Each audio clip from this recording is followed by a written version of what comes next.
Now, I've identified 2 reasons we avoid a tough conversation, and you've just hit on the first one, which is fear of discomfort. Mm-hmm. And it's so true. What if what if this woman tells me that I'm not good in bed? I don't want to Mm-hmm. have that conversation. What if Mm-hmm. my boss tells me I'm really not that valuable an employee and he's been thinking of letting me go? Mm-hmm. What if when I ask my client if we can raise the fees, client says, I've been thinking of stopping anyway. I'm really not getting value. Like, it's scary because we might feel uncomfortable. And Mm-hmm. if the other person gets triggered, it's people sometimes say, well, I don't want to upset them. Yeah, but one of the reasons we don't want to upset them is because that'll upset us. I Yeah. don't want to, I have a lot of trouble being with someone's anger or sadness or judgment. Yeah, they're hurt. What if you're giving them, saying something and they're then really upset by what you've said, and you've got to sit there with them in their upset because you've just rejected them, or you've just said, I don't want Right. what you're offering. So that's Right. hard. Right. I'm just remembering I had an ex-staff member kept asking me for references for work or if I had work. Finally, I realized I have to speak up here and say, your work wasn't that good. You know, I don't want to offend you. I don't want to hurt you. I just want to let you know it wasn't, there were lots of mistakes and it was a lot of work for me. So I can't recommend you. So I'm letting you know so you don't have to spend the next 5 years asking me for work. I acknowledge your courage and your persistence. That was awkward. I could upset someone, but again, I do believe best to do it early and have it be clean than to have it linger over years. I don't like anything ready to bite me on the ass. A skeleton in the closet. I hate that. Let's Yeah. get it over with now. That's one of the reasons I look so brave.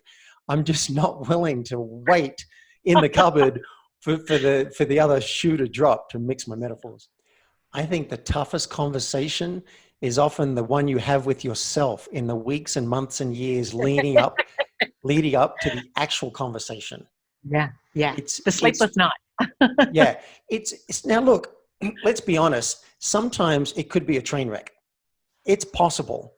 And Yeah. so I think it's good that we get clear on what we're risking. And that's the second reason people avoid conversations. One is because, as we said, is because of the fear of discomfort.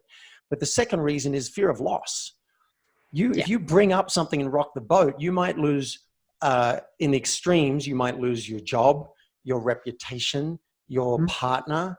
If you Mm-hmm. say confess, I confessed to cheating on my first partner when I was 18. She broke up with me. Yeah. Right. But I didn't want to spend 60 years of slow pain. I'd rather have the initial pain up front. Yeah. We ended up getting through it and got married. So, but you could lose something. You could lose your freedom. If you confess to a crime, you could end up being deported from the country you like being in, or you could go to jail. I've been doing a lot of work in prisons recently, and I'm with people who've gone to jail, not necessarily because they just up and confessed, but you want to, I'm not saying to everyone, go and share everything in your life. I'm saying you're probably being too cautious and overestimating the risks. Mm-hmm. Do the worksheet, get clear on the risk, see if you're willing to take that risk, and it's probably going to go way better than you thought. 9 times out of 10, in my experience, it's gone well, and I'm glad that I had it. And in some of the instances where it didn't go well, I've still been glad that I had it and that I spoke up.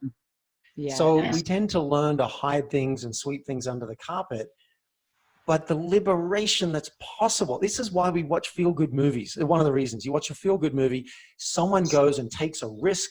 They risk their freedom or their livelihood. They risk the woman or the guy, and they speak the truth, and everyone lives happily ever after. The liberation is incredible, and we watch these movies because it inspires us. But then in our own lives, I think often we're too timid. And I want us to approach the movie level, the feel-good movie level, where we take a risk and like ourselves more.